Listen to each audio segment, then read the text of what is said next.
Bonjour, je vous rappelle qu'il y a le coronavirus dehors, donc s'il vous plaît, restez chez vous. Aujourd'hui, nous allons faire la correction de tous les exercices que je vous avais demandé à faire sur le chapitre des statistiques. Donc, dans le premier exercice, c'était un exercice sur les fréquences.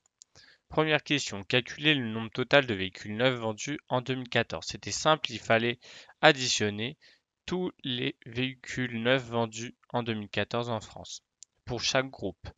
Et donc, lorsqu'on additionnait tout, ça nous donnait 2 167 978 véhicules.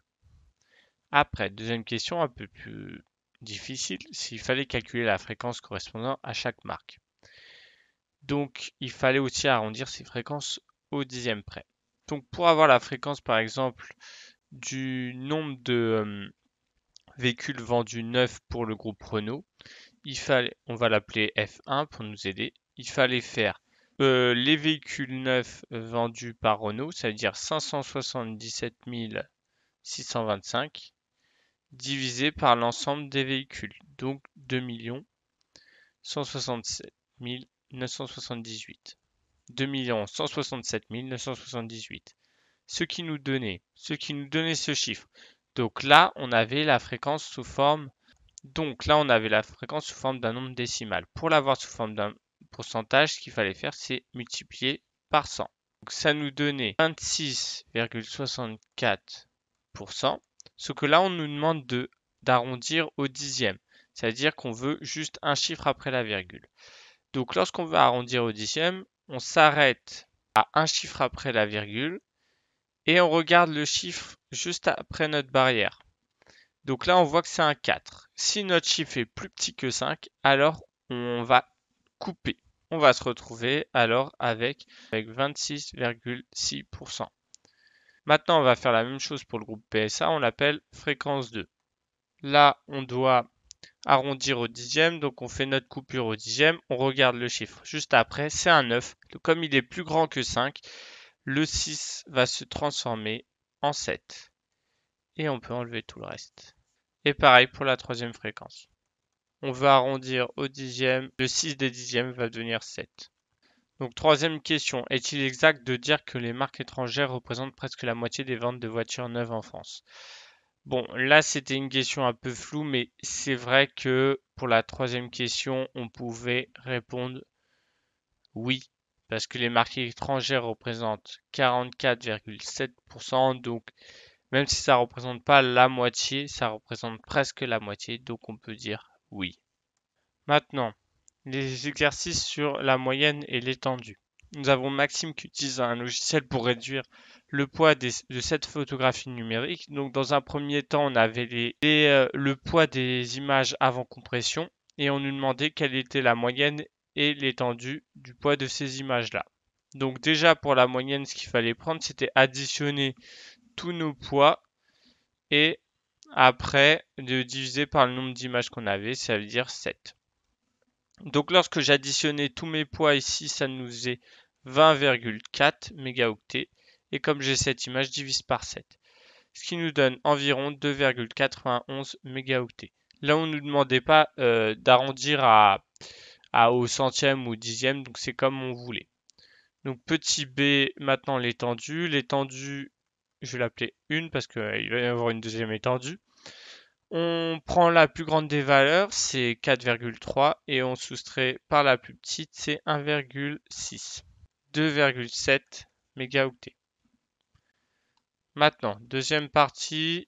Là, on est après la compression, donc on a nos fichiers qui sont maintenant moins gros, moins lourds, et il faut faire la moyenne et l'étendue. Donc moyenne 2, on additionne encore une fois tous nos fichiers, ça nous fait 1304 kilooctets divisé par 7, ce qui nous donne environ 186,29 kilooctets. D'accord? Pas mégaoctets parce que nos images sont toutes en kilooctets, donc là c'est la moyenne en kilooctets. Et après l'étendue, on prend encore une fois la plus grande des valeurs moins la plus petite des valeurs. Donc la plus grande ici c'est 244 moins la plus petite c'est 112. Ça nous donne 132 kilooctets. Donc, on nous demande quel est l'espace qu'on a gagné sur notre disque dur grâce à ce logiciel. Donc, lorsqu'on a calculé la moyenne, on a vu que ça faisait 20,4 mégaoctets. Ça, on l'obtient en additionnant tout le poids des images. Puis on fait pareil après la réduction. Et 1304 kilooctets, on va les convertir en mégaoctets. On a vu que 1000 kilooctets c'est un mégaoctet, donc 1304 kilooctets c'est 1,304 mégaoctets. Maintenant, pour connaître l'espace gagné, on va faire la différence des deux poids. Donc, on est passé d'un poids de 20,4 mégaoctets à 1,304 mégaoctets. Donc, on va faire la différence des deux. C'est très important qu'ils soient dans la même unité, parce que sinon, ça fausse tout.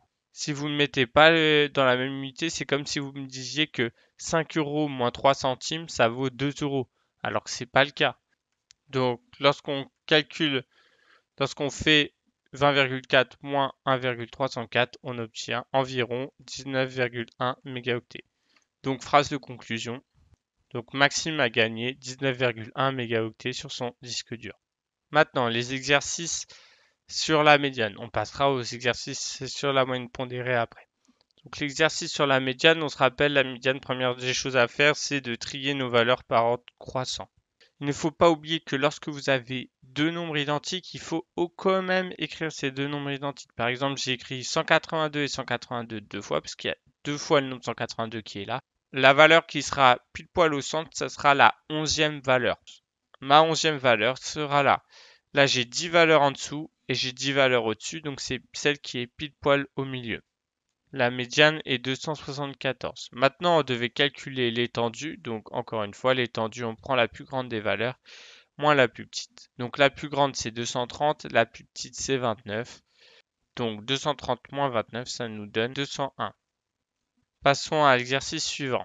Donc, ce qu'il va falloir faire en premier, c'est extraire toutes les informations de l'histogramme, parce que ça s'appelle un histogramme, sous forme d'une série de nombres. Pour le mois de janvier, par exemple, on lit qu'il y a 8 jours de pluie. Pour le mois de février, il y a 14 jours de pluie, etc. Donc on va écrire notre liste. Donc on a trié notre série par ordre chronologique et on prend les deux valeurs qui sont au milieu. Pourquoi on aura deux valeurs qui seront au milieu? Parce qu'on a 12 mois dans l'année, 12 étant un nombre pair. Donc nos deux valeurs au centre de notre série, c'est 8 et 10. Il y a 5 valeurs en dessous, 5 valeurs au-dessus de ces deux-là. Et donc, pour avoir la médiane de cette série-là, il faut prendre la valeur qui est juste entre les deux. Entre 8 et 10, la valeur, c'est 9. Dernier exercice sur la moyenne pondérée. Donc, on nous posait la question déjà quel était l'effectif total. Donc là, il suffisait d'additionner tous les effectifs et on obtenait 85 comme effectif total. Normalement, vous devez faire une phrase réponse.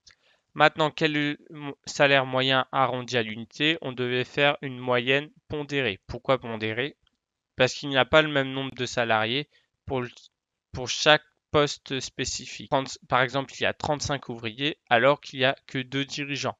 Même si les dirigeants gagnent beaucoup plus que les ouvriers vont avoir plus de poids dans le calcul de la moyenne car ils sont 35.